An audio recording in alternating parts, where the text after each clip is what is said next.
We have a pilot project ongoing with respect to fueling one of our fleet vehicles at the wastewater plant with methane gas.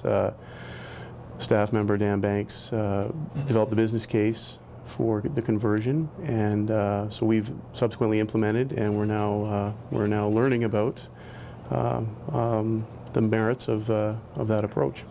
The methane gas is produced here at the plant basically by a process of breaking down. When organic matter breaks down, it produces methane gas.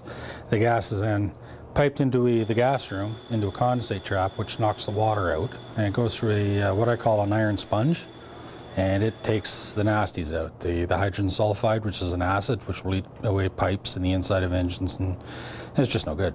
And from there, it goes to a chiller, which takes the gas down to dew point, which allows more water to drop out. And then it's reheated back up, run through 2 siloxane tanks, which are basically full of graphite pellets, and it takes out the siloxanes produced you get from your hairsprays and your cosmetics. After the siloxane tanks, it's then burned in the engines and in the boilers.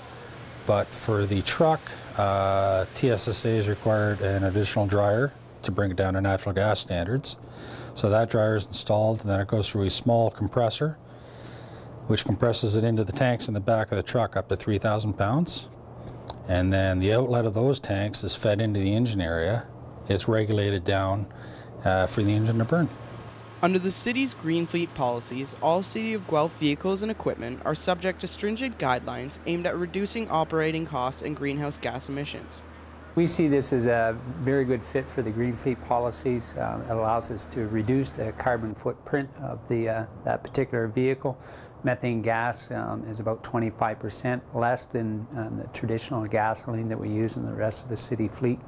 It also ties in with saving on fuel. Obviously, we won't be buying gasoline, we'll be utilizing the methane which is being produced here, and so the savings that way as well. These initiatives will help the city prepare for their first E3 review at the end of April. For First Local, I'm Jared Lyons.